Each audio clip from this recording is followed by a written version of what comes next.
50, dia 2 de julho de 2005.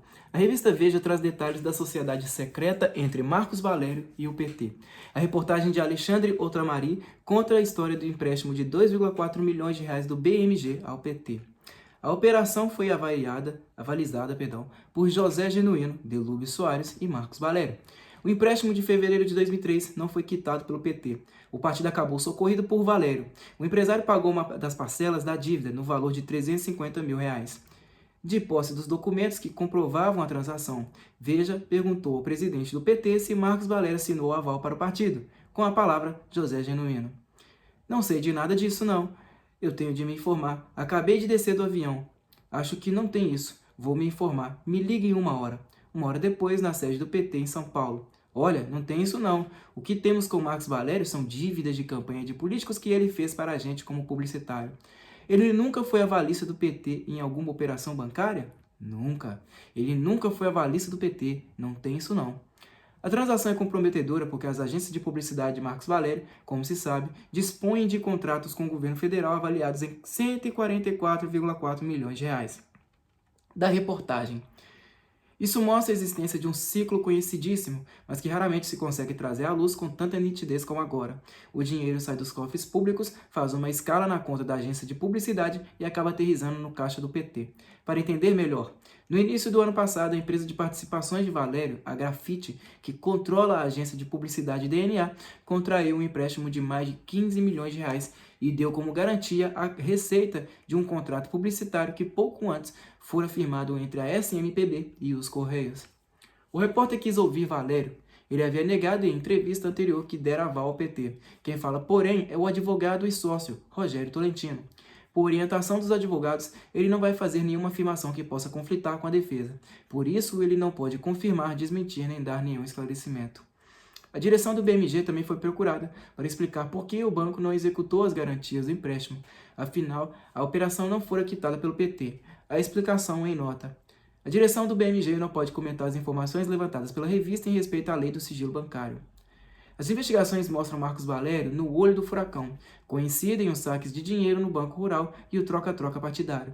O dinheiro saía do Banco Rural, os deputados deixavam a oposição e ingressavam na base aliada do governo Lula em 4 partidos, PTB, PL, PP e o próprio PT. Dados do COAF, Conselho de Controle de Atividades Financeiras do Ministério da Fazenda, indicam retiradas de 6,4 milhões de reais entre agosto e outubro de 2003. Foi um período de grande migração partidária. As bancadas dos 4 partidos governistas ganharam 16 deputados. O crescimento da base aliada prosseguiu depois. A bancada do PL subiu de 26 para 52 parlamentares. A do PTB de 26 a 47 e a do PP de 49 a 55. 51. Dia 3 de julho de 2005. O programa Fantástico da TV Globo conta a história de uma mala de dinheiro entregue ao deputado José Borba, do PMDB do Paraná, líder do partido na Câmara. José Borba esteve na agência do Banco Rural no Brasília Shopping em dezembro de 2003, quando ocorreram saques em dinheiro vivo. Relato da secretária Fernanda Carina Ramos Somagro, entrevistada pelo Fantástico. Marcos Valério se encontrou com Borba 3 ou 4 vezes em Brasília e levou uma mala de dinheiro para o deputado, diz Fernanda Carina. Uma vez eu me lembro que o senhor Marcos saiu com uma mala e foi para Brasília no avião do Banco Rural. E eu sabia que nessa mala tinha dinheiro. Ele pediu para eu ligar para José Borba e depois para Delúbio ou Silvio Pereira para dizer que estava indo para Brasília encontrar José Borba. José Borba nega conhecer Marcos Valério. Nunca houve contato, nenhum encontro.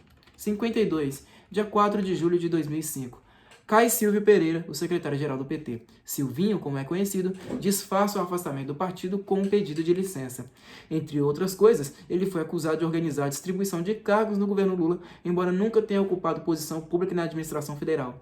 Costumava despachar dentro do Palácio do Planalto. É do grupo do deputado José Dirceu, o campo majoritário corrente do PT, que também abriga Lula. Silvinho ganhou notoriedade ao defender a permanência do governador Flamarião Portela de Roraima no PT, apesar das acusações de desvio de verba que pesavam contra ele. O governador acabou cassado pelo TSE, o Tribunal Superior Eleitoral. É possível que o afastamento de Silvinho já tenha a ver com a história do Jeep Land Rover que o secretário-geral ganhou de presente de uma empresa contratada pela Petrobras. O assunto ainda não é público. A imprensa põe as mãos em relatório de prestação de contas do PT do ano de 2004. O documento foi registrado no TSE, o Tribunal Superior Eleitoral. Em 2 anos, o partido do presidente Lula reconheceu que fez empréstimos de 28,1 milhões de reais junto ao Banco do Brasil, Banco Rural e BMG. O BMG entrou com 2,4 milhões e os detalhes foram revelados pela revista Veja.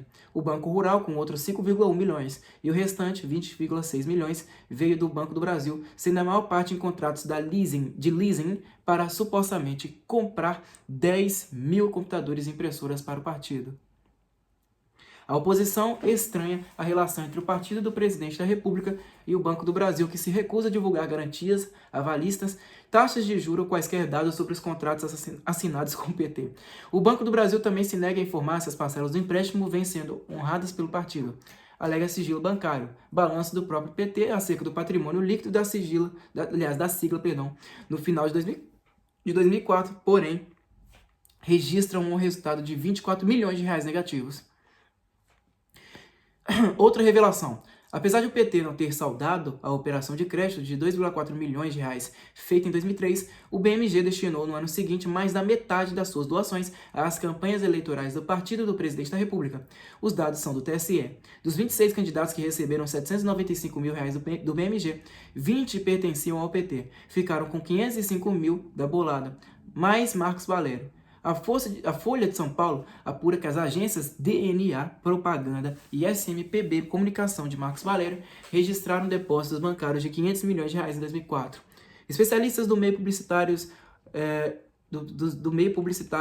ouvidos pela reportagem, calculam com base em estimativas de gastos das duas agências com a compra de espaço para veiculação de comerciais que os ingressos de recursos nas contas da DNA e da SMPB são 3 vezes superiores ao que poderia ser justificado com a atividade da publicidade e propaganda em 2004.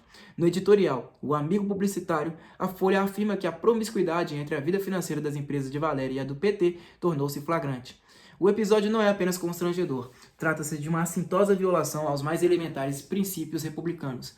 O fato de um publicitário responsável por contas de órgãos governamentais pagar dívida do partido do presidente da República já é em si um escândalo. A agência Reuters divulga tabela com cruzamento de dados do COAF, o Conselho de Controle de Atividades Financeiras do Ministério da Fazenda. Existem coincidências entre votações importantes no Congresso Nacional para aprovar projetos de interesse do governo Lula e saques de dinheiro das contas das empresas de publicidade de Marcos Valério. A análise contempla 21 milhões de reais em retiradas durante 2 anos, média de um mensalão de 30 mil reais por dia. Nas datas de votação de projetos importantes para o governo, os saques diários subiam para 106 mil reais. O levantamento, a votação em segundo turno da reforma tributária na Câmara dos Deputados em 24 de setembro de 2003 coincidiu com retiradas de 1,2 milhão de reais nos dias 23, 25 e 26 daquele mês. Em dezembro de 2003, a reforma tributária foi aprovada pelo Senado. Houve um novo pico de saques no total de 2,8 milhões de reais em janeiro de 2004. Em março de 2004, o governo Lula precisou de apoio para neutralizar as investigações sobre o caso Valdomiro Diniz. Também queria aprovar medida provisória contra as casas de bingo para sinalizar que não compartilhava das irregularidades. Retiradas no período, 1 milhão de reais, em seguida mais 700 mil nos dias em que o Congresso debatia e aprovava o novo salário mínimo. Mais uma coincidência, a aprovação da medida provisória que deu status de ministro ao presidente do Banco Central, Henrique Meirelles, ocorreu em 1º de dezembro de 2004. Graças a ela, Meirelles ficou com foro privilegiado para se defender de denúncias de crime eleitoral, evasão de divisas, sonegação e lavagem de dinheiro. 2 dias antes, saques de 480 mil reais no Banco Rural. 53. Deixa eu ver essa porta aqui para esse gato sair.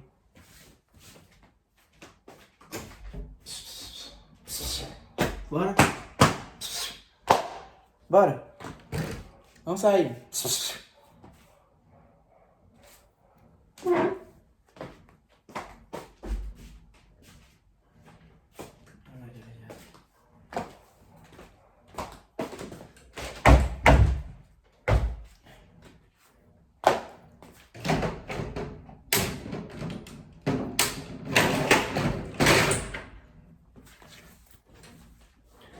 (5 de julho de 2005. Cai Delúbio Soares, o tesoureiro do PT, acusado de tantas falcatruas. O afastamento é disfarçado de pedido de licença. Delúbio Soares desliga-se do PT, mas trata de proteger o presidente do partido, José Genuíno. Isenta-o de qualquer responsabilidade nas decisões da área financeira do partido. E manda a surrada cantilena. Acusa conservadores e setores da direita pelo escândalo do mensalão. Insiste. Tudo não passa de manobra, cuja orquestração tem o objetivo de aprovar o impeachment de Lula. Integrante do campo majoritário do PT, Delúbio Soares é considerado por correligionários agente e gente do próprio governo, um homem-bomba. Sabe demais, sempre teve fortes ligações com Lula. A amizade com o presidente vem dos tempos de sindicalismo. Foi dirigente da CUT. Em 2000 entrou para a direção executiva do PT. Lula era o presidente de honra do PT, participou de reuniões no Palácio do Planalto. Sem ocupar cargo no governo, foi convidado para eventos oficiais. Esteve na comitiva de Lula em viagem à África.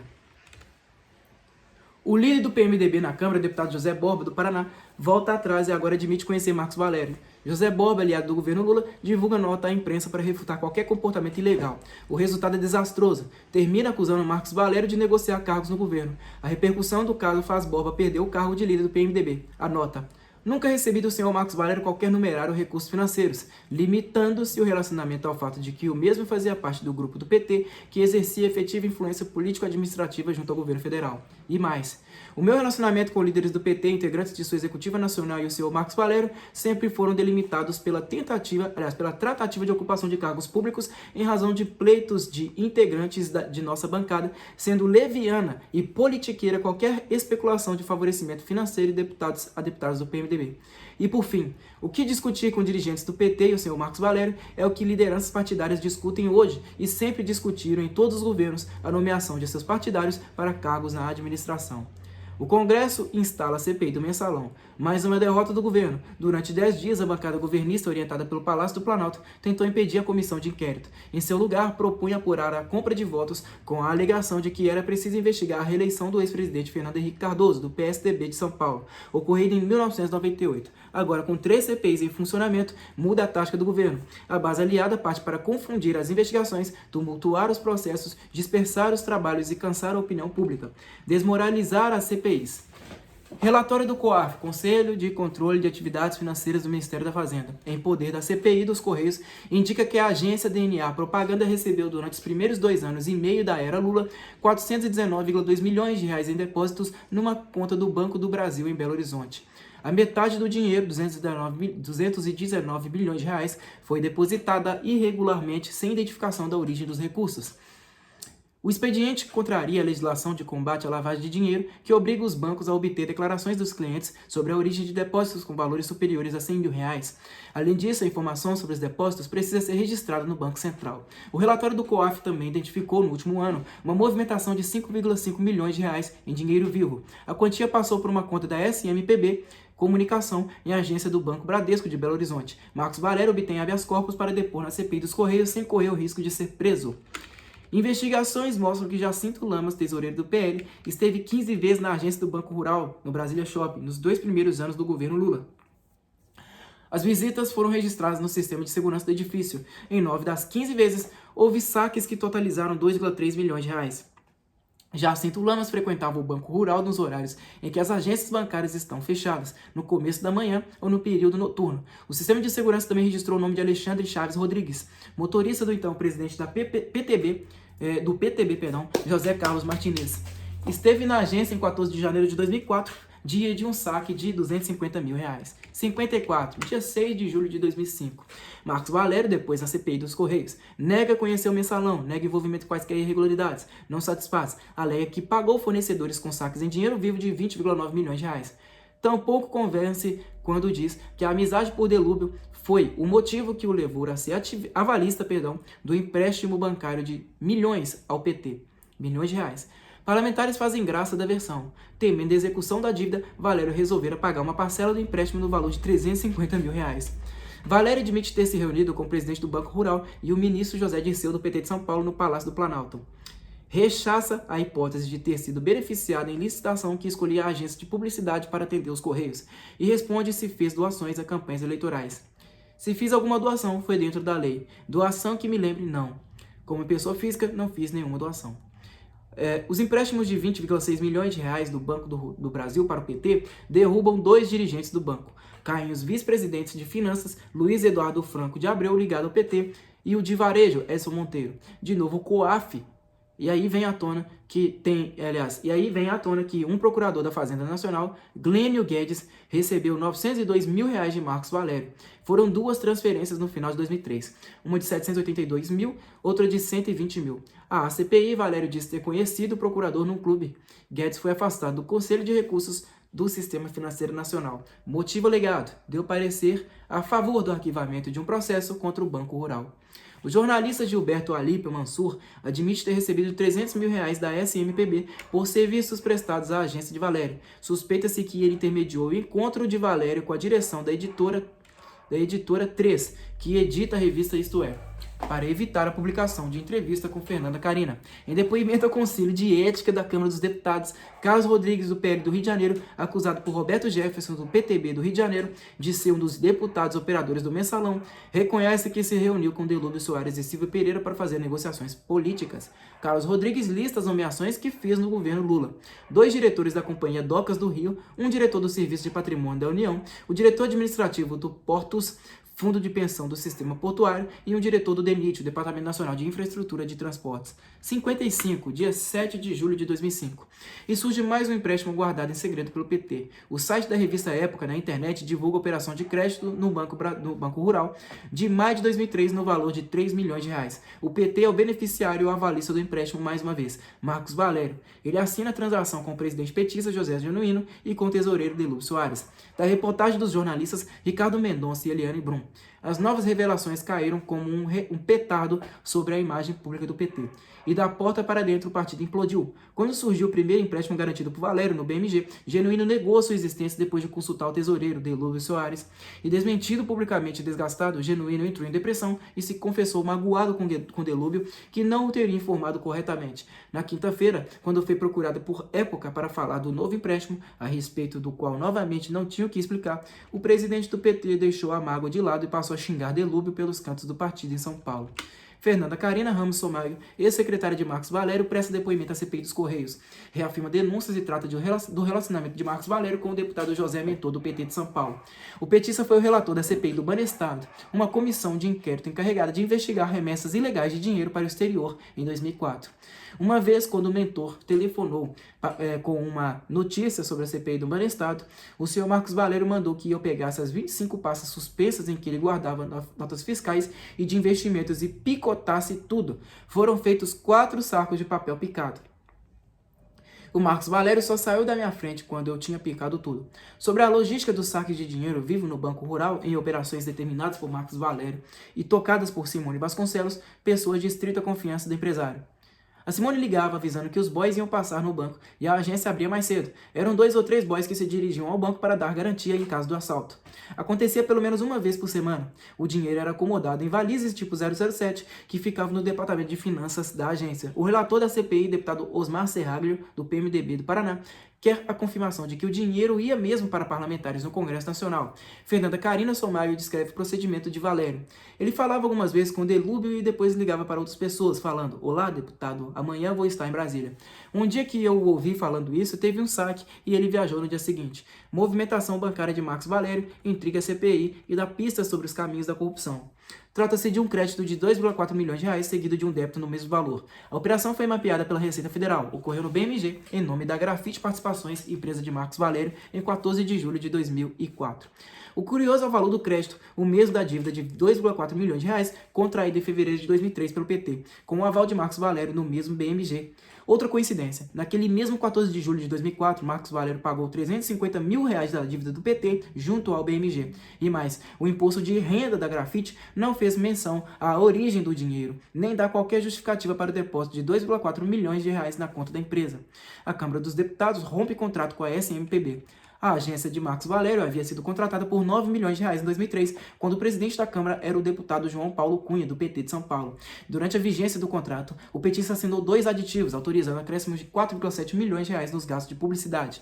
A Prefeitura de Osasco, em São Paulo, berço político de João Paulo Cunha, e onde o prefeito Emílio de Souza, do PT, é aliado do ex-presidente da Câmara, anuncia o cancelamento de licitação para contratar a agência de publicidade. Do certame, no valor de R$ 3 milhões, participavam 17 empresas. Vinha sendo liderada pela SMPB. Marcos Valério já prestara serviço em Osasco durante a campanha eleitoral por meio da estratégia marketing contratada para assessorar o então candidato Emílio de Souza. Antes de anunciar o fim do serviço da SMPB, o presidente da Câmara, deputado Severino Cavalcante, do PP de Pernambuco, sucessor de João Paulo Cunha, já havia autorizado mais de R$ 8,2 milhões para a agência de Marcos Valério. Em cena, o ministro Luiz Guschiken, do PT de São Paulo. O publicitário Alarico Neves Assumpção prestava serviço à agência DNA de Marcos Valério. Aí assumiu importante cargo na SECOM, a Secretaria de Comunicação da Presidência da República, comandada por Luiz Guschiken. Depois acabou transferindo para a SMPB, a outra agência de publicidade do mesmo Marcos Valério. Alarico Neves Assumpção ocupou o posto de diretor de mídia da SECOM. Foi responsável pela supervisão de contas publicitárias do governo federal em ministérios e estatais. Antes de ir para a SMPB, atuou no comitê do governo Lula, que negociava preços de anúncios e respondia por gastos públicos com propaganda oficial. A força de Luiz Guschiken vem da influência dos fundos de pensão de empresas estatais. O ministro da Previdência Social, Ricardo Bezzoini, do PT de São Paulo, é aliado histórico de Luiz Guschiken. Foi ele quem indicou o nome de Adacy Reis para chefiar a poderosa SPC, a Secretaria de Previdência Complementar. Ela regula os 366 fundos de pensão do país, responsáveis por 960 planos de previdência complementar.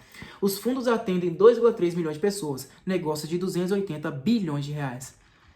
Outro aliado de Luiz Guschiken, José Valdir Gomes, foi nomeado na diretoria de assuntos atuariais da SPC para exercer o controle estratégico dos fundos de pensão. Já Sérgio Rosa, presidente da Previ, fundo de pensão do Banco do Brasil, o maior do país, tem patrimônio de 70 bilhões de reais. Como Luiz Guschiken, Sérgio Rosa começou no Sindicato dos Bancários de São Paulo. Veio de lá também outra indicação de Luiz Guschiken, Wagner Pinheiro, presidente da Petros, fundo de pensão dos funcionários da Petrobras, o segundo maior do país, patrimônio de 24,9 bilhões de reais. Lula põe fim a boatos sobre a saída do ministro Luiz Guschiken.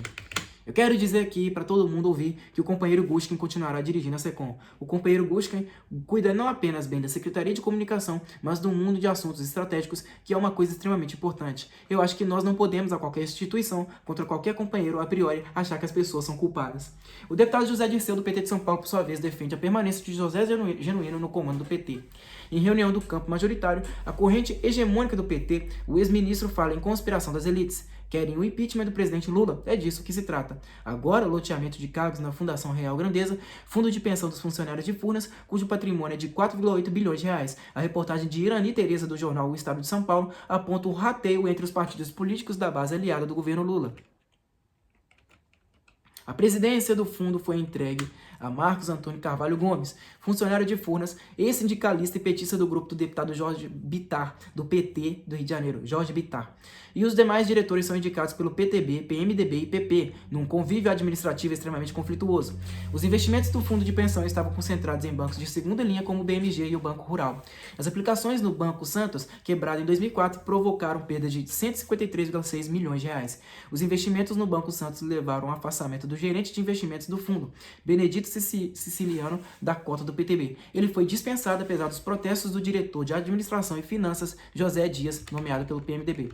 De acordo com o Estadão, aplicações desse tipo de alto risco costumam gerar do banco compromissos de elevada rentabilidade. A suspeita de que parte desse rendimento seria desviada para financiar partidos políticos. 56, dia 8 de julho de 2005. Os jornais estampam nas primeiras páginas fotografias de uma bolada de dinheiro. Trata-se do conteúdo de uma maleta com 200 mil reais e de outros 100 mil dólares, carregados escondidos dentro da cueca do assessor de um deputado do PT. Não qualquer deputado. José Adalberto Vieira da Silva, preso no aeroporto de Congonhas, São Paulo, trabalha para o deputado José Nobre Guimarães, do PT do Ceará, líder petista na Assembleia Legislativa do Ceará, integrante do Diretório Nacional do PT e irmão do presidente nacional do partido José Genuíno de São Paulo.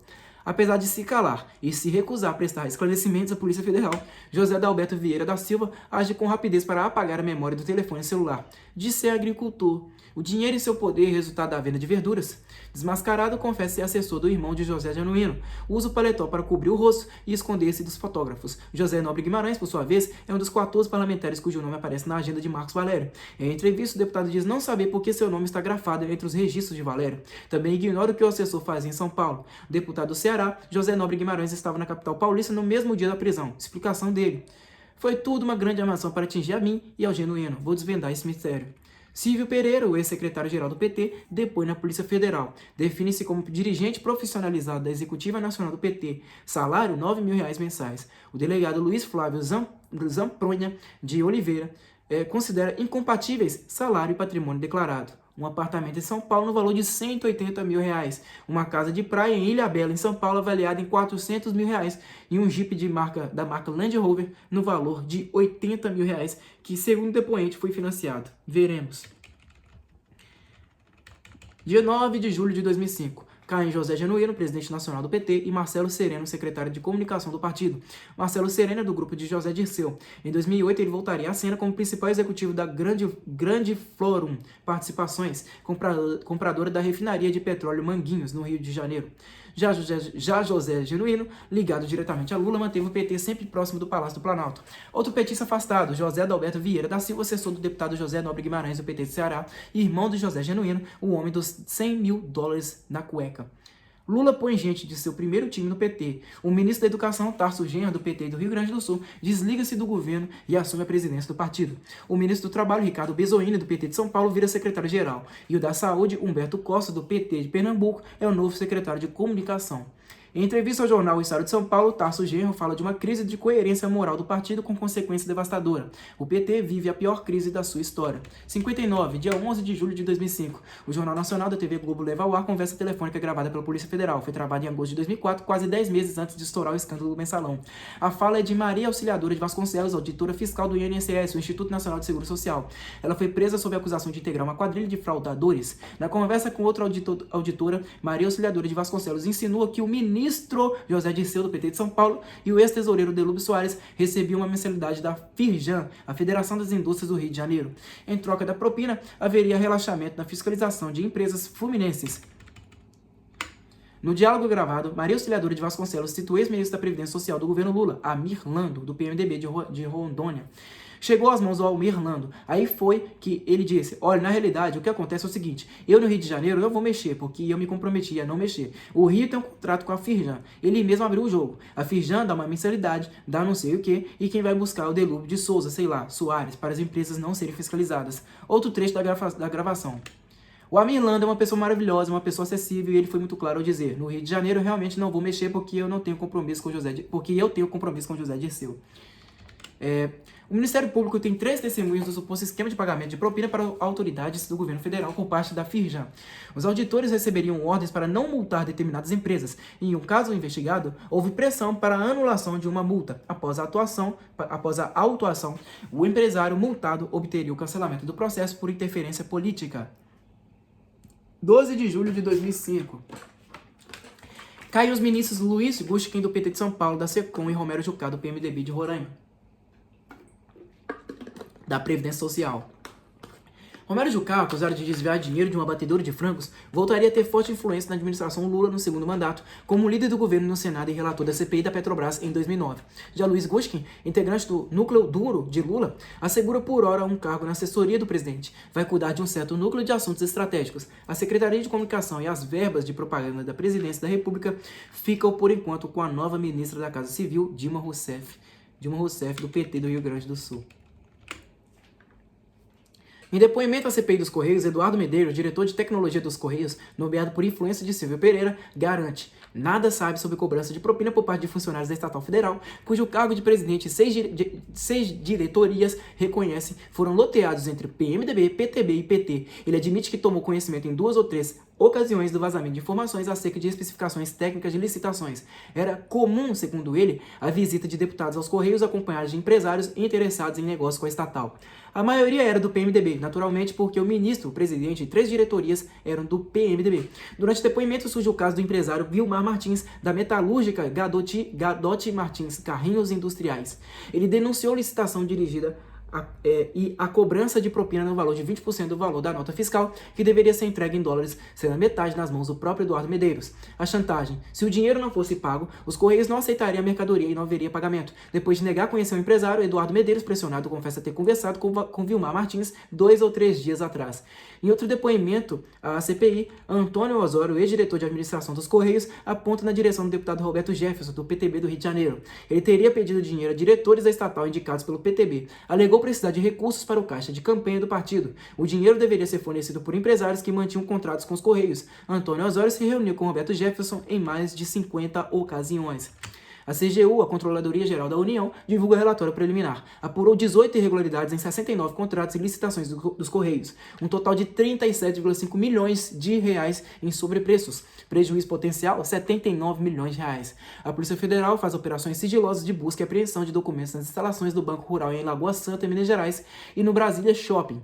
Quer comprovar o que disse José Francisco de Almeida Rego, ex-tesoureiro do banco. Ele deu detalhes de como a SMPB remetia dinheiro de Minas Gerais para Brasília. Segundo Almeida Rego, os saques se tornaram usuais desde o início de 2003, no primeiro ano da era Lula, e as retiradas chegaram a ultrapassar 200 mil reais por operação realizada.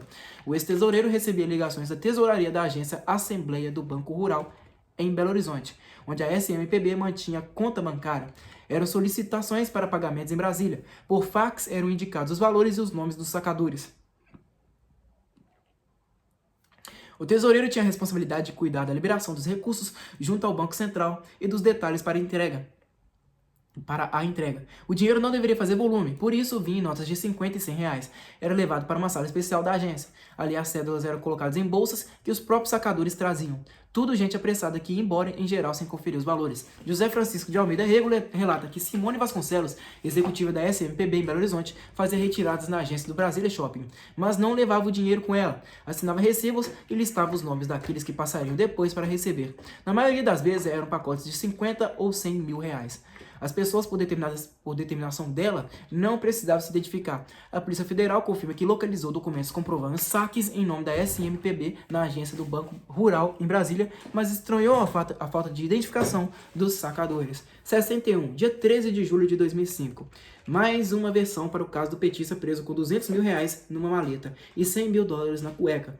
No início, José Adalberto Vieira da Silva alegou ser agricultor e o dinheiro resultado da venda de verduras. Agora, o deputado José Nobre Guimarães, do PT do Ceará, chefe dele, envolve outro assessor de seu gabinete, José Vicente Ferreira. Os dois iriam usar o dinheiro para abrir uma locadora de veículos em Aracati, no Ceará, em sociedade com o terceiro petista, Kennedy Moura Ramos, diz o deputado Guimarães. Isso comprova que eu não tenho nada a ver com esse caso, nem o PT, e muito menos o ex-presidente nacional do partido. José Nobre Guimarães afirma que tudo foi uma armação contra o PT. Manifesta-se decepcionado e traído pelo assessor preso. A primeira pessoa que José Adalberto Vieira da Silva avisou ao ser detido foi Kennedy Moura Ramos. Ele é assessor especial da presidência do BNB, o Banco do Nordeste do Brasil. O presidente, Roberto Smith, também pertence às fileiras do PT. Da mesma forma que Kennedy Moura Ramos assumiu o cargo por conta da amizade e ligação com José Nobre Guimarães, o irmão de Genuíno. Kennedy Moura Ramos, ex-marido da presidente do PT do Ceará, Sônia Braga, foi assessor jurídico de José Nobre Guimarães, e Kennedy Moura Ramos é responsável pelas finanças do PT no Ceará. Avisou José Nobre Guimarães da prisão do assessor. Pede exoneração dos quadros do BNB.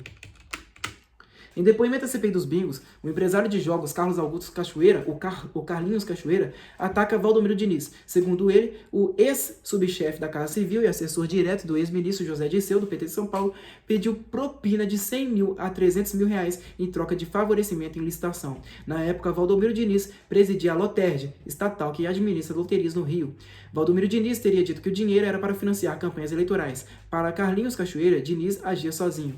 Em todas as conversas, no final, era pedida propina. O Valdomiro dizia: quero 1% do contrato bruto. Ele sempre pedia dinheiro para a campanha. Hoje tenho certeza de que esse dinheiro ficava com ele. 62, dia 14 de julho de 2005. O Jornal Nacional da TV Globo noticia que assessores e até familiares de deputados do PT estiveram no Banco Rural na agência do Brasília Shopping, local de pagamento do mensalão. Anita Leocádia Pereira Costa, assessora do líder do PT na Câmara, deputado Paulo Rocha, do Pará, foi à agência 2 vezes. Reação do deputado Rocha: a funcionária foi fazer consulta médica em uma clínica neurológica que também funciona no prédio. Márcia Milanésio Cunha, casada com o deputado João Paulo Cunha, do PT de São Paulo, esteve no Banco Rural 3 vezes. Reação de João Paulo Cunha por meio de nota à imprensa. A mulher esteve na agência bancária para resolver problema relativo ao pagamento de uma conta de televisão a cabo.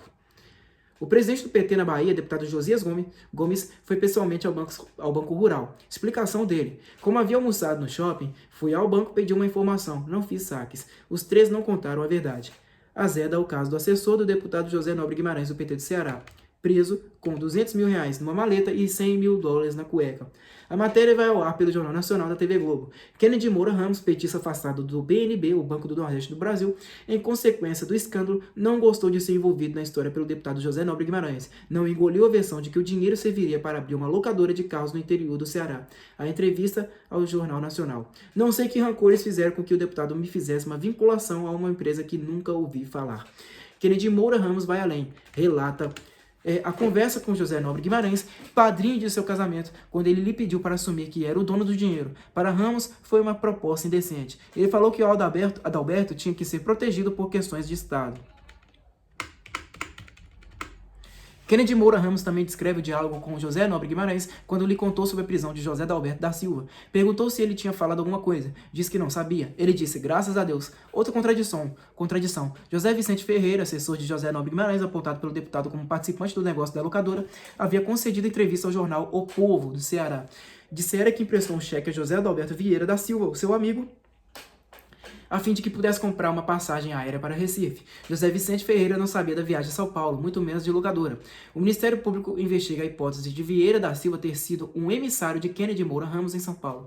A finalidade da viagem, buscar dinheiro de propina repassado por empresários que mantêm negócio com o BNB. No dia anterior à prisão, Vieira da Silva teria se deslocado até o escritório de um empresário do setor de construção civil do Grupo Cavan. A polícia de Minas Gerais apreende restos de 2.000 notas fiscais da DNA Propaganda. Os documentos estavam jogados em 12 caixas de papelão na casa do ex-policial Marco Túlio Prata, em Contagem, Minas Gerais. Ele é irmão do contador da agência Marco Aurélio Prata. Na residência são localizados 2 tambores de lata com notas fiscais carbonizadas. Entre as notas fiscais queimadas, provavelmente registros frios recibos da DNA relativos a serviços supostamente prestados por empresas terceirizadas ao Banco do Brasil, Eletrobras e Ministérios do Trabalho e do Esporte. Os policiais também acham documentos carbonizados, nos quais ainda se consegue ler o nome da DNA. Estavam numa rua de terra sem movimento bem perto da casa do irmão do contador de Marcos Valério. A papelada queimada encheu 5 sacos. Cai o diretor de marketing e comunicação do Banco do Brasil, Henrique Pisolato. Ligado ao ex-ministro Luiz Gustin, do PT de São Paulo, dividiu com ele apartamento em Brasília. Na campanha de Lula, Henrique Pisolato, militante do PT, havia 20 anos, trabalhou com Delúbio Soares para captar recursos. Ele tinha relação próxima com o ministro do Planejamento, Paulo Bernardo, do PT do Paraná, e era amigo de Ricardo Bezoini, do PT de São Paulo, ex-ministro do Trabalho e secretário-geral do PT. Henrique Pisolato é desligado da presidência do Conselho Deliberativo da Previ, o fundo de pensão do Banco do Brasil. No governo Lula, Henrique Pisolato ocupou o posto estratégico de responsável pelos gastos de propaganda do Banco do Brasil. Foram R$153 milhões em 2003 e R$262 milhões em 2004. Afastado, Henrique Pisolato, o Banco do Brasil, rescinde contrato de publicidade com a DNA de Marcos Valério. Henrique Pisolato também era amigo de Marcos Valério. O ex-diretor de marketing ficou conhecido por participar do episódio dos R$70 mil que o Banco do Brasil deu a um show de arrecadação de fundos, com o objetivo de comprar uma sede nova para o PT. Com a divulgação da história, o dinheiro teve de ser devolvido. Ele também foi apontado como responsável por um evento artístico considerado suspeito no valor de não sei quantos milhões, não está aqui o valor, promovido pelo então governador de Mato Grosso do Sul, Zeca do PT. Banho de água fria. A base governista impede que a CPI dos Correios quebre os sigilos bancários, fiscais e telefônicos de José Dirceu, José Genuíno, Delúbio Soares, Silvio Pereira e do empresário Mauro Dutra, o Maurinho, amigo de Lula. O Palácio do Planalto também consegue bloquear a convocação e o depoimento do ex-ministro Luiz Gustin. 63, dia 15 de julho de 2005. Operação orquestrada. Marcos Valério vem a público por meio de nota e nega mais uma vez a existência do mensalão. Explica que, em atenção a pedido de Delúbio Soares, contraiu vários empréstimos bancários em nome das agências de publicidade SMPB e DNA no período de 2003 a 2005. A nota, Estratégia de Defesa, diz que o dinheiro a título de empréstimos foi depositado na rede bancária para pessoas indicadas pelo então secretário de Finanças do PT, senhor Delúbio Soares. Em seguida, o empresário menciona que o dinheiro, segundo determinação de Delúbio Soares, servia para saldar dívidas relacionadas a campanhas eleitorais. O reconhecimento de que Marcos Valério participou do esquema para financiar o PT é manchete dos principais jornais do país. Poucos se dão conta da manobra, desviar as investigações do pagamento de propina. Em vez do mensalão, ou seja, do dinheiro entregue a parlamentares da base aliada do governo, crime grave de corrupção, a estratégia é fazer crer que o dinheiro foi repassado para pagar dívidas de campanha. apenas um mero crime eleitoral. Em entrevista ao Jornal Nacional, Marcos Valério não fornece nomes, valores, número de operações bancárias, nem forma de ressarcimento do que teria sido emprestado ao PT. Nega a existência de malas para pagar grandes somas de favorecimento às suas empresas por parte de gente do governo. A Folha de São Paulo publica detalhes de alguns depoimentos secretos prestados à Corregedoria da Câmara dos Deputados. A reportagem conseguiu ler transcrições em notas taquigráficas. Num deles, José Genuíno admite que Silvio Pereira usava a mesma sala do Ministério da Casa Civil, no Palácio do Planalto, para discutir a divisão de cargos federais entre os partidos da base aliada. Declaração de José Genuíno. Ele conversava com os demais partidos e era o encarregado quando tinha conflitos, e tinha muitos conflitos com os partidos da base aliada. Ele fazia isso ou na sede do PT, ou na liderança, ou então na sala de reuniões ordinárias da Casa Civil. Em outro depoimento, Emerson Palmieri, tesoureiro informal do PTB, afirmou que Marcos Valério havia sido designado pelo PT para obter 20 milhões de reais de empresários. O dinheiro seria repassado ao PTB nas eleições de 2004. O acerto foi feito em reuniões das quais participaram José Genuíno, Delúbio Soares, Silvio Pereira, Marcelo Sereno, Roberto Jefferson e ele próprio, Emerson Palmieri. O tesoureiro também contou detalhes dos 4 milhões de reais entregues por Valério. Foram 2 pagamentos. O dinheiro chegou em 2 malas de rodinhas, em notas de 50 reais na maioria, e umas poucas notas de 100 reais. O jornal Correio Brasiliense traz a história do apartamento de Henrique Pisolato. O diretor de marketing do Banco do Brasil, afastado do cargo, comprou o imóvel de 160 metros quadrados por 400 mil reais em endereço dos mais valorizados do Rio de Janeiro, a uma quadra só da praia de Copacabana. E detalhe, neste mesmo dia da revelação do Correio Brasiliense, um grupo de auditores da Previ, Fundo de Pensão do Banco do Brasil, toma depoimento do office boy Luiz Eduardo Ferreira da Silva. Ele conta que em 15 de janeiro de 2004, cerca de um mês antes da compra do apartamento em Copacabana, sacou 326 mil reais da conta da DNA Propaganda em agência do Banco Rural do centro do Rio de Janeiro, e levou o pacote diretamente a Henrique Pisolato. O relator da CPI dos Correios, deputado Osmar Serraglio, do PMDB do Paraná, desabafa durante a entrevista em Curitiba. Nunca imaginei que houvesse algo nesse sentido no país, independentemente de governo. Não significa que não possa ter existido em outros governos, mas na minha ótica pensei que, apesar de tudo o que se diz, nosso país não tivesse tantos tropeços no entrelaçamento entre a administração, políticos e empresas. 64, dia 16 de julho de 2005. Depois de Marcos Valério, a vez de Delúbio Soares apresentar a versão de que não houve o esquema do mensalão, ou seja, pagamentos de propina parlamentares da base aliada do governo Lula em troca de apoio no Congresso. O que houve, simples assim, foram repasses para quitar dívidas de campanha por meio de Caixa 2. Delúbio leva a explicação espontaneamente ao Procurador-Geral da República, Antônio Fernando de Souza. O depoimento de Delúbio vaza em seguida para a imprensa, faz parte da estratégia. Os jornais dão destaque. Delúbio procurou usar o Procurador-Geral para passar o recado de que o PT recebera cerca de 40 milhões de reais em empréstimos, mas de maneira nenhuma assegurava o tesoureiro, o dinheiro era fruto do desvio de verbas públicas ou teve a sua origem no superfaturamento de contratos com estatais. Importante, os milhões, conforme frisara Valério, foram usados para acertar despesas de campanhas eleitorais tão somente. A revista Veja não deixa por menos. A reportagem de capa, mensalão, quando e como Lula foi alertado, descreve 5 situações nas quais informações sobre o esquema de pagamento de propina chegaram aos ouvidos do presidente da República. A primeira vez, em 25 de fevereiro de 2004, por meio do deputado Miro Teixeira do Rio de Janeiro, na época afiliado ao PT. O episódio ocorreu 2 semanas após a queda de Valdomiro Diniz. E escreve o repórter Otávio Cabral. Valdomiro Diniz, na condição de braço direito de José Dirceu, era quem cuidava da relação do governo com o Congresso. E com sua demissão, os credores do mensalão entraram em polvorosa.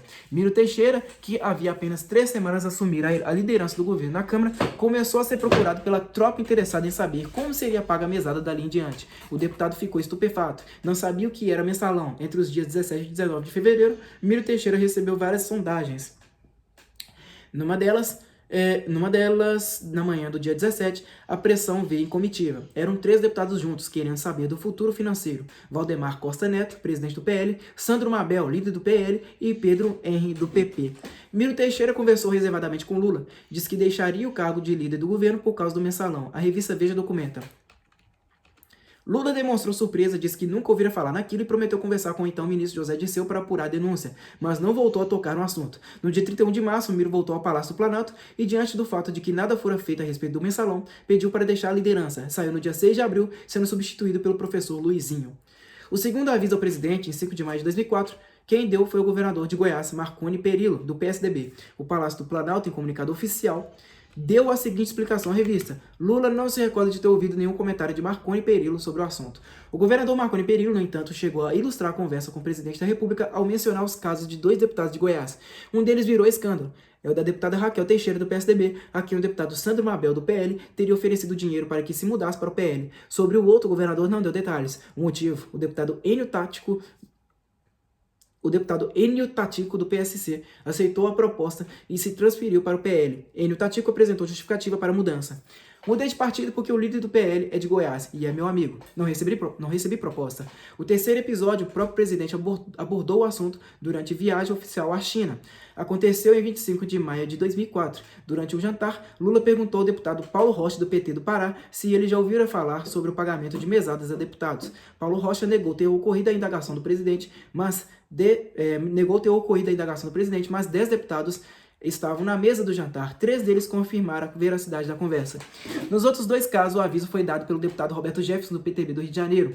No primeiro deles, em 5 de janeiro de 2005, o ministro Walfrido dos Mares Guia, do PTB de Minas Gerais, testemunhou a conversa. No segundo, em 23 de março de 2005, parte da alta cúpula do governo estava presente no gabinete de Lula, no Palácio do Planalto. José Dirceu, do PT de São Paulo, ministro da Casa Civil Aldo Rebelo, do PCdoB de São Paulo, ministro das Relações Institucionais Walfrido dos Mares, guia do turismo, Gilberto Carvalho, PT de São Paulo, chefe de gabinete do presidente, Arlindo Chinaglia, do PT de São Paulo, líder do governo na Câmara, e o deputado José Múcio, do PTB de Pernambuco. A reportagem conclui: se soube do assunto e não tomou providências, Lula pode ser acusado de crime de responsabilidade previsto nos artigos 84 e 85 da Constituição e também na Lei nº 1079, editada em 1950, conhecida como Lei do Impeachment. Pela lei, o presidente, se soube do mensalão, tinha de ter mandado apurar. Se o presidente teve ciência disso, caracteriza-se uma omissão, que é um caso típico de crime de responsabilidade, afirma o jurista Miguel Reale Júnior, que redigiu a petição que resultou no impeachment de Fernando Collor em 1992. 65. 17 de julho de 2005. Em surpreendente entrevista concedida na França e exibida no programa Fantástico da Rede Globo, Lula faz cor às recentes versões sobre a crise política que foram manifestadas por Delúbio Soares e Marcos Valério. Dessa forma, fecha a manobra para convencer a sociedade brasileira. Houve erros sim, mas apenas decorrentes de empréstimos e operações de crédito usados para pagar dívidas de campanha por Caixa 2. A versão oficial minimiza o escândalo do mensalão à manipulação de verbas não declaradas. Lula esforça-se para reduzir o problema. Exime-se de qualquer ato indevido, pois já faz tempo que eu deixei de ser presidente do PT, segundo ele. Para o presidente da República, o PT tem que explicar à sociedade brasileira que erros cometeu. O que o PT fez do ponto de vista eleitoral é o que é feito no Brasil sistematicamente. Eu acho que as pessoas não pensaram direito no que estavam fazendo, porque o PT tem na ética uma das suas marcas mais extraordinárias, e não é por causa do erro de um dirigente ou de outro que você pode dizer que o PT está envolvido em corrupção.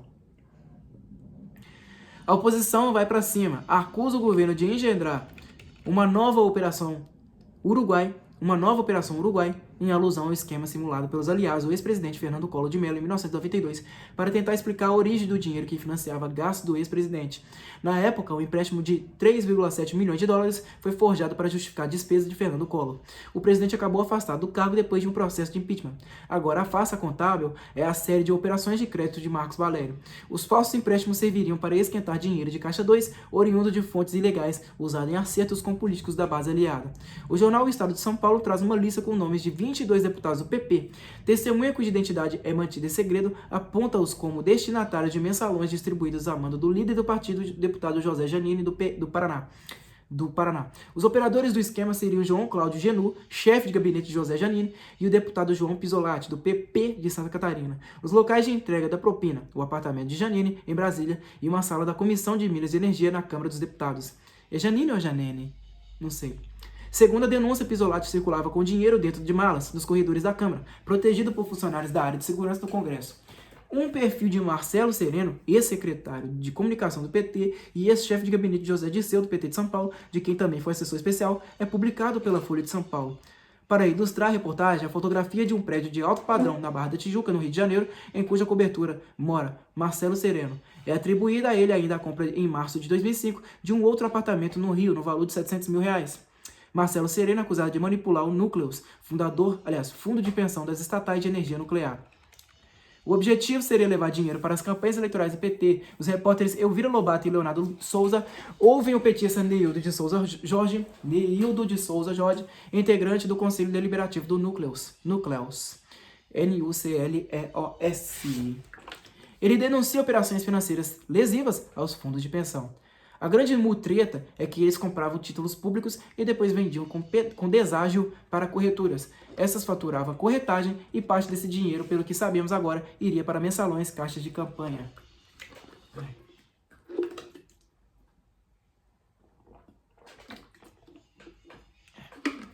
66, dia 18 de julho de 2005.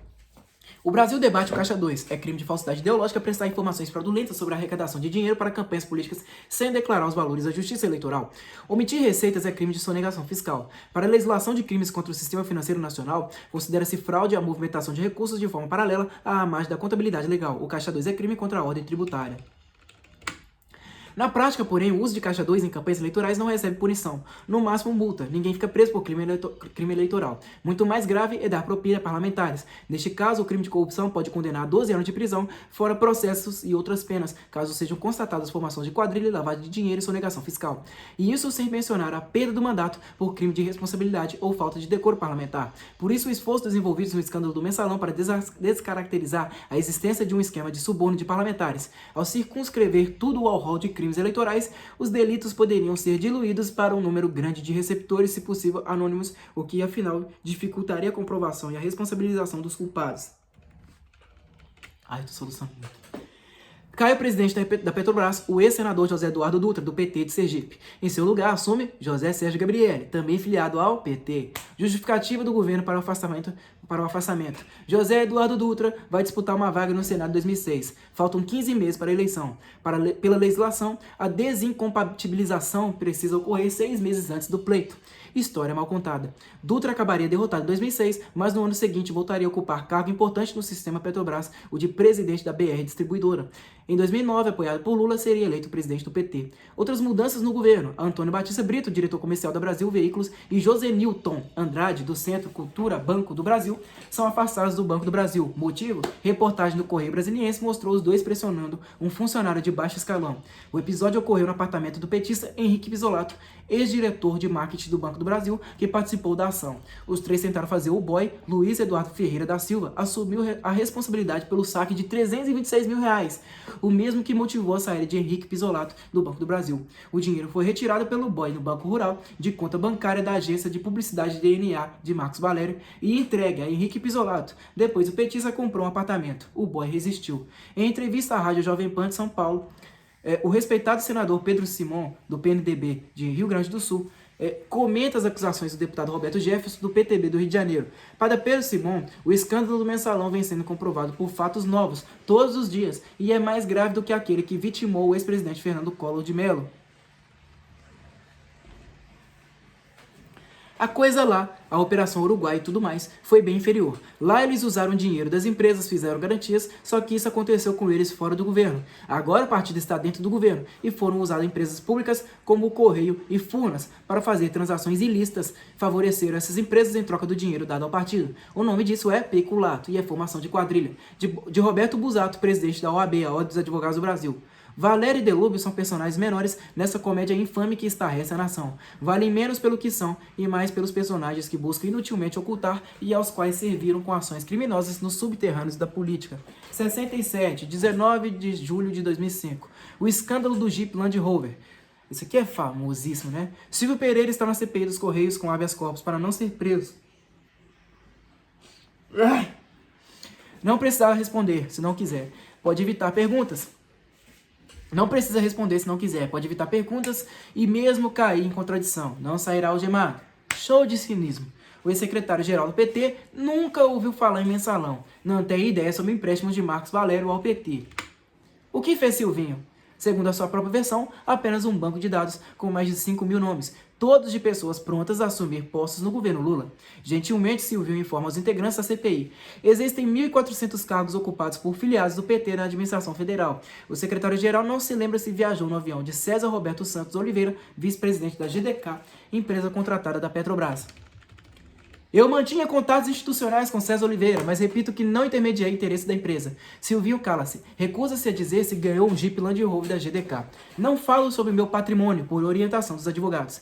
O Jornal Nacional da TV Globo localiza o vendedor do Jeep. O carro está em nome de Silvio Pereira. Um telefonema para um homem que fez o depósito de R$ 73.500. Confirmado, ele é funcionário da GDK. José Paulo Boldrin, dono da revendedora de automóveis Eurobike, de Ribeirão Preto, Eurobike, de Ribeirão Preto, São Paulo, comprova o negócio. Recebeu o depósito de R$ 73.500 e vendeu o Jeep, um Land Rover modelo Defender 90 SW, ano 2003. O carro já saiu da Eurobike em nome de Silvinho e foi entregue na residência do secretário-geral do PT na cidade de São Paulo. A GDK doou R$ 100 mil para a campanha de Lula. Em 2003, primeiro ano de governo, faturou R$ 145 milhões em contratos com a Petrobras. Em 2004, venceu 10 licitações promovidas pela estatal. Total em jogo, R$ 512 milhões. O maior contrato foi para reformar a plataforma de extração de petróleo, P34, no valor de 88 bilhões de dólares. Em 2005, mais 5 contratos celebrados com a Petrobras no valor de 272 milhões de reais. Na campanha eleitoral de 2004, a GDK só deu dinheiro para uma campanha política. Foi a de Osasco, em São Paulo, justamente o berço político de Silvinho. Doou 400 mil reais para o candidato Emílio de Souza do PT e com isso foi a maior doadora daquela campanha. O petista foi eleito, Silvinho desliga-se do PT. Evidência do mensalão. Deputados fizeram saques de dinheiro de contas das empresas de Valério em agências do Banco Rural de Belo Horizonte e de Brasília. Documentos em poder da CPI dos Correios mostram autorizações de retiradas beneficiando 3 deputados do PT, um do PP e um do PL. Márcia Milanésio Cunha, mulher do deputado João Paulo Cunha do PT de São Paulo, ex-presidente da Câmara dos Deputados, sacou 50 mil reais. Anitta Leocádia Pereira da Costa, assessora do deputado Paulo Rocha do PT do Pará, ou então líder do PT na Câmara, retirou 470 mil reais. O deputado Josias Gomes do PT da Bahia sacou 2 vezes, ele próprio em pessoa, 50 mil reais de cada vez. João Cláudio Genu, chefe de gabinete de José Janine do Paraná, líder do PP, levou 1,1 milhão de reais. Em nome do deputado Carlos Rodrigues, do PL de Rio de Janeiro, saíram 150 mil reais. Simone Vasconcelos, funcionária executiva de Marcos Valério e autora de vários dos pagamentos do mensalão, fez saques de 6,1 milhões de reais. Em outubro de 2003, em Brasília, Simone Vasconcelos efetuou 2 retiradas, sendo uma de 800 mil e outra de 650 mil. O dinheiro foi entregue em carro forte no escritório da SMPB na capital federal. E tem mais. Jacinto Lamas, tesoureiro do PL, retirou 1,3 milhão de reais. As seguintes pessoas também fizeram saques: Vilmar Lacerda, presidente do PT do Distrito Federal, total 100 mil reais. Raimundo Ferreira da Silva Júnior, assessor do deputado Paulo Delgado do PT de Minas Gerais, total 100 mil reais. Roberto Costa Pinho, ex-assessor com currículo extenso, trabalhou para os ministros da Cultura e da Fazenda, Gilberto Gil e Antônio Palocci, do PT de São Paulo, e para o senador Delcídio Amaral, do PT de Mato Grosso do Sul, presidente da CPI dos Correios, total 350 mil reais. José Luiz Alves, secretário de governo da Prefeitura de Uberaba, Minas Gerais, total 150 mil reais. O prefeito de Uberaba, Anderson Adalto, do PL, aliás, foi ministro dos Transportes de Lula. E Solange Pereira de Oliveira, funcionária da Tesouraria do PT de São Paulo, total 100 mil reais. Brasília vive um corre-corre. João Paulo Cunha, do PT de São Paulo, não comenta. Sai-se com tudo tem explicação. O deputado professor Luizinho, do PT de São Paulo, defende João Paulo Cunha. A informação que tenho do próprio João Paulo é de que a Márcia esteve no rural para resolver problema de televisão a cabo.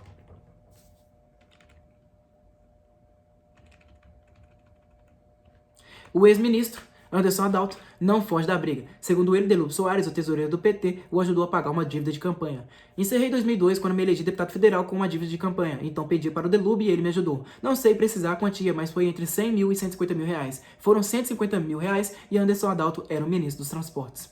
Não vejo nenhuma irregularidade em ser ajudado para pagar dívidas de campanha. Nas fileiras do PT, algumas explicações. Vilmar Lacerda recebeu dinheiro para pagar dívidas de campanha. Solange Pereira de Oliveira, do Diretório de São Paulo, não quer comentar. E Raimundo Ferreira da Silva Júnior, que também é vice-presidente do PT do Distrito Federal, cumpriu ordem de Delúbio Soares. Buscou o envelope, mas não sabia quanto tinha dentro. O Delúbio me ligou de São Paulo e pediu para que eu fosse até a agência do Rural, onde deveria pegar um dinheiro que ele estava precisando para algumas despesas. Ele me disse que precisava de alguém de confiança para buscar o pacote. Como sou amigo dele, nada mais natural. Rural. Cai Marco Antônio Silva, diretor de eventos da SECOM, a Secretaria de Comunicações da Presidência da República. Era um dos mais importantes auxiliares do ex-ministro Luiz Gusquim, do PT de São Paulo. Militante do PT, foi acusado de favorecimento ilícito e tráfico de influência. É casado com Thelma dos Reis Menezes da Silva, funcionária da Multi-Action, empresa de organização de eventos de Marcos Valério. Em um ano de governo Lula, a Multi-Action movimentou 28 milhões de reais. 28 milhões, pessoal. Marco Antônio Silva integrou a comissão julgadora da licitação que escolheu a agência de publicidade contratada pelos Correios. Venceu a SMPB de Marcos Valério. Contratada a SMPB, a Multi-Action foi chamada para prestar serviços aos Correios. 68. Dia 20 de julho de 2005. Mais evidências do mensalão. A CPI dos Correios usa os dados da quebra do sigilo bancário de Marcos Valério para identificar o caminho do dinheiro. Surge Zilmar Fernandes da Silveira, sócia do publicitário Duda Mendonça. Foi identificada a retirada de Zilmar Fernandes da Silveira de R$250 mil. Duda Mendonça foi responsável pela campanha eleitoral de 2002, que elegeu Lula pela primeira vez, além de orientar ações do presidente. Duda Mendonça gerencia contratos de publicidade da Petrobras, Ministério da Saúde e SECOM, a Secretaria de Comunicação da Presidência da República. Rodrigo Barroso Fernandes, assessor do prefeito de Belo Horizonte, Fernando Pimentel, do PT, sacou R$274 mil. Com a notícia, é desligado da prefeitura. E começa a novela de um tal Roberto Marques, amigo de José Dirceu, do PT de São Paulo, que fugiu feito o diabo da cruz para não esclarecer determinada retirada de R$50 mil. Outros nomes: Paulo Meneguti, diretor dos Correios, recebeu R$205 mil. Jair dos Santos, motorista do ex-presidente do PTB. Flávio Martins sacou R$300 mil. Nestor Francisco de Oliveira, assessor do deputado Roberto Brant, do PFL de Minas Gerais, pegou R$102 mil no banco. Cantídio Cota Figueiredo, candidato a deputado pelo PTB, sacou R$68 mil. Luiz Carlos de Miranda Faria, outro candidato do PTB, fez retirada de R$68 mil. Benoni Nascimento de Moura, da corretora Bônus Banval, pôs a mão em R$255 mil. E Luiz Carlos Mazano, também ligado à Bônus Banval, recebeu R$50 mil. Suspeita-se das ligações da Bônus Banval com o deputado José Janine, do PP do Paraná. Chamam a atenção ainda os saques atribuídos a David Rodrigues Alves, um policial mineiro, no valor de R$4,9 milhões. Localizado, o policial explica que foi contratado por Cristiano de Melo Paz, sócio de Marcos Valério. A versão dele: recebia entre R$50 e R$100 sempre que ia buscar dinheiro no Banco Rural. Levava a grana diretamente a Cristiano de Melo Paz na SMPB em Belo Horizonte, diz o policial. Os pacotes já estavam prontos nas agências, eu apenas assinava o recebimento. Meu trabalho era retirar o dinheiro e entregar na SMPB. Quero deixar claro que eu fazia a retirada do dinheiro no banco. Eu não sacava e não sei de quem era o dinheiro. Cristiano de Melo Paz, o sócio de Marcos Valério, informa por meio da assessoria que não conhece o policial. David Rodrigues Alves devolve a altura. Foi apresentado a Cristiano Paz por um doleiro, Haroldo Bicalho. Chega ao Conselho de Ética da Câmara o teor de um depoimento prestado à Polícia Federal. É de Simone Vasconcelos, apresentada como diretora administrativa e financeira da SMPB, a agência de publicidade de Valério. A confissão de Simone Vasconcelos choca. Sozinha, ela sacou R$6,1 milhões de contas de Valério no Banco Rural. Os números foram apurados pela CPI dos Correios e são irrefutáveis. Simone Vasconcelos entregou pacotes de dinheiro a desconhecidos. Ela pegava o mensalão a pessoas mandadas por Valério e a agência do Rural em Brasília. Isso mesmo? É. Ela pagava o mensalão a pessoas mandadas por Valério, a agência do Rural em Brasília. Os apressados pegavam os pacotes sem conferir e punham o conteúdo em pastas executivas. Simone Vasconcelos não tem a mínima ideia do destino do dinheiro, mas confessa. Sentia-se constrangida e preocupada de estar sendo identificada por desconhecidos e também por estar entregando altas somas de dinheiro para estes sem ao menos saber quem eram. Numa ocasião, Marcos Valério queria saber a cor da blusa de Simone Vasconcelos, para que fosse identificada pelo estranho que deveria receber o dinheiro. Os valores variavam de R$50 mil a R$300 mil, sendo que em algumas ocasiões ela teve de levar altas somas até as mãos de Valério em hotéis de luxo. Uma vez carregou dinheiro até um táxi que já a esperava na frente de um centro de compras em Brasília. Mais números contra Marcos Valério. Dos 836 milhões faturados nos últimos 6 anos pelas 14 empresas nas quais o nome do empresário aparecia como sócio, o COAF, Conselho de Controle de Atividades Financeiras do Ministério da Fazenda, descobre que R$500 milhões não tiveram origem identificada. E surge mais um braço financeiro de Marcos Valério, o BRB, o Banco de Brasília, pelo qual passaram em 2 anos R$100 milhões. É dinheiro atribuído às chamadas contas lavanderia.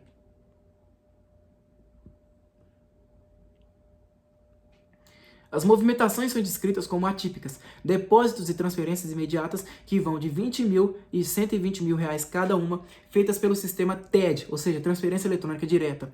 O dinheiro é posto instantaneamente das contas dos beneficiados. Em 5 anos, Valério pagou 26 mil reais de imposto de renda. Dinheiro para comprar um carro popular, nada. Para o fisco, o empresário tem renda média mensal pouco superior a 5 mil reais. O patrimônio declarado de Valério, porém, é de 18,5 milhões de reais. 80% dos bens nos nomes da mulher, Renilda de Souza, e dos filhos do casal. Em 2004, Valério pagou apenas 2.800 em impostos. Em 2005, 3 mil reais. Um espanto. Com a estrela do PT na lapela, o tesoureiro Delúbio Soares depõe a CPI dos Correios. Protegido por habeas corpus, não pode ser preso. Ao longo de todo o escândalo, como se verá, Delúbio Soares agiu sempre como um grande escudo protegendo Lula e a cúpula do PT. Ele isenta o governo e integrantes do PT de quaisquer responsabilidades pelas transações financeiras com Marcos Valério. Assume todos os eventuais erros, mata no peito, orientado por advogados e evita falar em Caixa 2. Não existe Caixa 2, não existe dinheiro não contabilizado. Delúbio Soares nega a existência do mensalão, deixa dúvidas. Eu definia quem iria receber o dinheiro. Quem definia o método de pagamento do dinheiro era o Marcos Valério. Eu não sei como era feita a entrega do dinheiro. E foi assim que tudo começou, segundo a versão de Delúbio Soares. Marcos Valério se ofereceu para pagar as dívidas de campanha. Eu concordei. Simples assim. Tudo na base da confiança, sem documentos ou contratos, sem que ninguém do partido tivesse conhecimento. É como devolver os quase 40 milhões de reais que foram emprestados aos bancos. O tesoureiro... E como devolver os quase 40 milhões de reais que foram emprestados dos bancos? O tesoureiro do PT provoca risos dos parlamentares presentes à sessão com a resposta que dá. Estou diante de um grande problema e preciso resolvê-lo o mais rápido possível. Delúbio Soares esquiva-se de responder sobre a quantia de 29 milhões... É isso mesmo? Não, mentira. De R$ 29.436,26, dinheiro emprestado pelo PT ao presidente Lula em 2003. O dinheiro vai dar muito pano para a manga. Por hora, a informação no livro Caixa do PT, oficialmente entregue ao TSE, Tribunal Superior Eleitoral, o dinheiro foi quitado em 4 parcelas, diz o tesoureiro. Nossa prestação de contas é rigorosa. Questionado sobre a legalidade do ato, encerra o assunto. Não convém me pronunciar. Depoimento à Comissão de Ética da Câmara dos Deputados, Maria Cristina Mendes Caldeira, ex-mulher do deputado Valdemar Costa Neto, de São Paulo, presidente do PL, faz relato sobre a conversa telefônica entre o ex-marido e o deputado Carlos Rodrigues, do PL do Rio de Janeiro, na qual os dois trataram de operação financeira para atrair deputados à bancada do PL. Ouvi a conversa e vi o dinheiro guardado no cofre de nossa casa. Ela testemunhou a entrega de uma mala repleta de dólares... Não, tô com pelo na boca. Ela testemunhou a entrega de uma mala repleta de dólares ao deputado maranhense Remy 30. Ouviu o diálogo em que Valdemar pediu para Jacinto Lamas, o tesoureiro do PL, pegar várias malas em Belo Horizonte. Ele era como o boy de Valdemar. Ai, ai.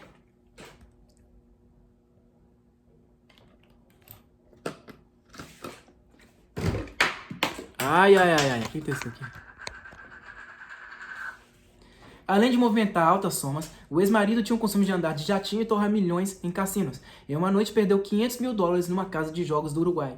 Outra vez foram 300 mil reais em Las Vegas, nos Estados Unidos. Na volta de uma viagem acabei trazendo sem saber uma mala de dinheiro. O deputado João Paulo Cunha, do PT de São Paulo, admite nos bastidores renunciar ao mandato. A mulher dele, Márcia Milanésio Cunha, sacou mesmo 50 mil reais do Valerioduto no Banco Rural. Cunha chegou a escrever a carta de renúncia, mas José Dirceu, do PT de São Paulo, e os senadores José Sarney, do PMDB de Amapá, e Renan Calheiros, do PMDB de Alagoas, presidente do Senado, convencendo a recuar. Cunha não comenta quase renúncia. A assessoria, porém, já está pronta para rebater. Os 50 mil reais foram gastos integralmente na campanha eleitoral de Osasco, São Paulo. Com o tempo, a versão vai ser aprimorada. E o deputado viajou com a família para destino ignorado, por 10 dias. O Congresso Nacional instala a CPI do mensalão. O governo tem o controle da comissão com a nomeação do senador Amir Lando, do PMDB de Rondônia, para presidente, e do deputado Abiaquil, do PP de Minas Gerais, para relator. Amir Lando foi ministro da Previdência Social de Lula, é PMDBista fiel ao Planalto. Quem o banca é o líder do governo do Senado, Aloysio Mercadante, do PT de São Paulo. Abiaquil foi ministro da Justiça do presidente João Figueiredo, de 1979 a 1985, o último da ditadura militar. Aloysio Mercadante define Abiaquil. É um deputado acima de qualquer suspeita.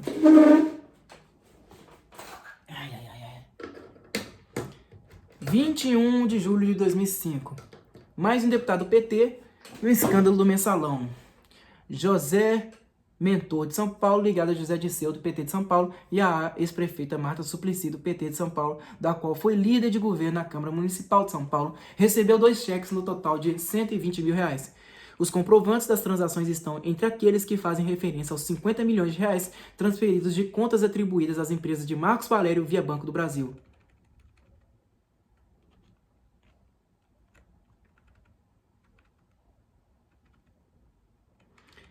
Os R$ 120 mil vieram da 2S Participações, empresa ligada a Marcos Valério, que movimentou 26,4 milhões de reais em 2 anos. O dinheiro foi transferido para o escritório de advocacia de José Mentor. O deputado vincula a soma a serviço jurídico prestado a Rogério Tolentino, sócio de Valério.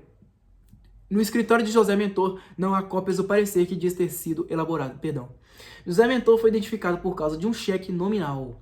Na maioria dos casos, porém, os cheques do Banco do Brasil, em poder da CPI dos Correios, mencionam números sigilosos das contas bancárias dos favorecidos.